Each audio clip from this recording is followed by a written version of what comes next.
Why are some people afraid of commitment in relationships? Have you ever wondered why some people hesitate to jump into a serious relationship?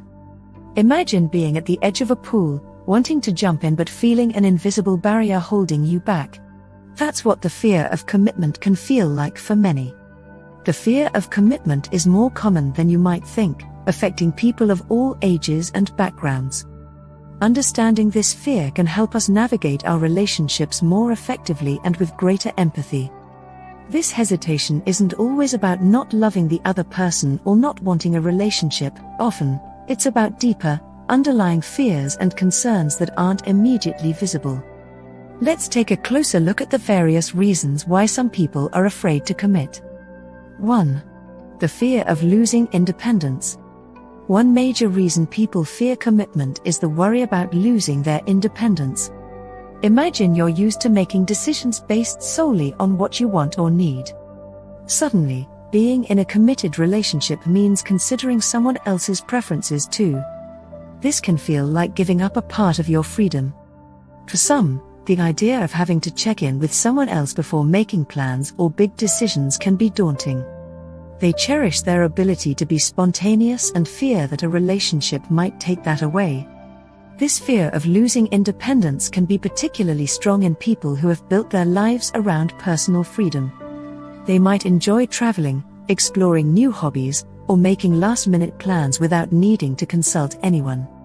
The thought of having to share their time and space consistently with another person can seem like a significant sacrifice.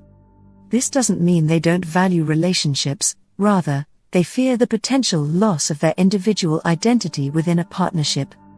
2. Past experiences.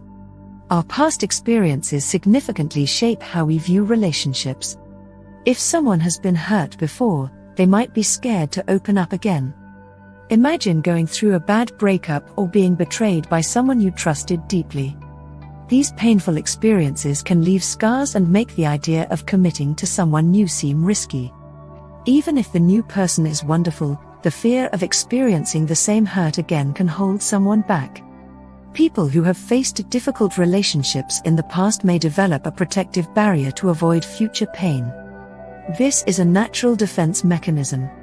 For instance, someone who has been cheated on might have trust issues that prevent them from fully committing to a new partner.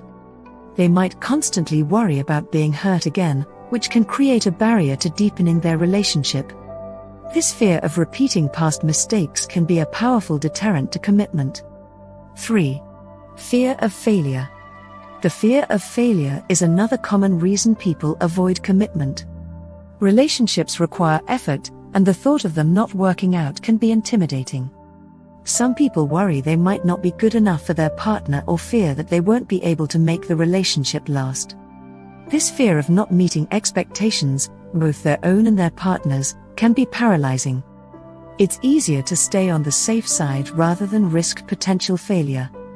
Many things, such as social pressures and one's own insecurities, can give rise to this fear. People could worry that their shortcomings will ultimately cause the relationship to fail. Self-doubt such as "what if I'm not interesting enough?" or "what if I can't keep my partner happy?" can keep people from making the commitment necessary to enter a committed relationship.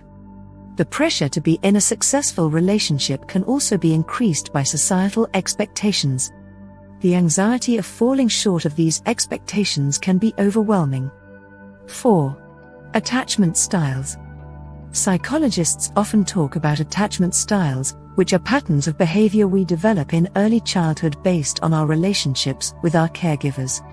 People with an avoidant attachment style, for instance, might struggle with commitment because they learn to be self-reliant and to avoid getting too close to others to protect themselves from potential hurt. These early patterns can carry over into adult relationships, making it difficult to fully commit. Attachment styles can be divided into 3 general categories: avoidant, anxious, and secure. People who have a stable attachment type typically feel comfortable being trustworthy and intimate in relationships.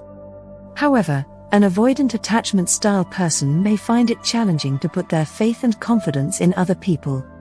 They may decide to keep their distance in order to stay safe.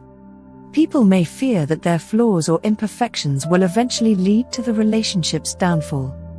They might think, what if I'm not interesting enough? Or what if I can't keep my partner happy? These self-doubts can prevent them from taking the leap into a committed relationship. In partnerships, however, those with an anxious attachment style could experience a push-pull dynamic because they crave intimacy yet are afraid of rejection. Understanding different attachment styles might help explain why commitment could be difficult for some people. 5. Pressure and expectations. Society, family, and friends often put pressure on individuals to find a partner and settle down. This pressure can make commitment feel like an obligation rather than a choice. When someone feels pushed into a relationship, they might resist committing fully because it doesn't feel like their decision. They might worry about living up to others' expectations rather than focusing on their own desires and readiness. For instance, family members might constantly ask about when they plan to get married or have children. Friends might be settling down, making them feel left out or behind in life. These external pressures can make the idea of commitment seem more like a societal milestone rather than a personal journey. When commitment feels like a box to tick rather than a genuine desire, it can create resistance. People need to feel that they are committing on their own terms, not because they are expected to. 6. Fear of change. Change is hard, and committing to a relationship often means significant changes in one's life. Think about moving in together, merging social circles, or planning a future as a couple. These changes can be overwhelming. The fear of losing the familiar and comfortable aspects of their life can make people hesitant to commit. They might prefer to keep things the way they are, even if it means staying single or in a less serious relationship. The fear of change can also include concerns about personal growth and goals. Some people worry that a committed relationship might divert them from their career ambitions, personal projects, or other life goals. They might fear that their partner's needs and goals could conflict with their own, leading to compromises they are not ready to make. This apprehension about potential sacrifices and life adjustments can be a significant barrier to commitment. Understanding why some people are afraid of commitment can help us approach our relationships with more empathy and patience. Whether it's fear of losing independence, past experiences, fear of failure, attachment styles, societal pressure, or fear of change, recognizing these factors can lead to healthier and more fulfilling connections. So, the next time you or someone you know is hesitant to make a commitment, remember these insights. They might be the key to a more meaningful and long-lasting relationship. After all, understanding is the first step toward overcoming fear. Being aware of these underlying issues allows us to create a more supportive environment for ourselves and others, fostering deeper and more committed relationships. Thank you for watching. Share your experiences and tips in the comments below. We'd love to hear from you.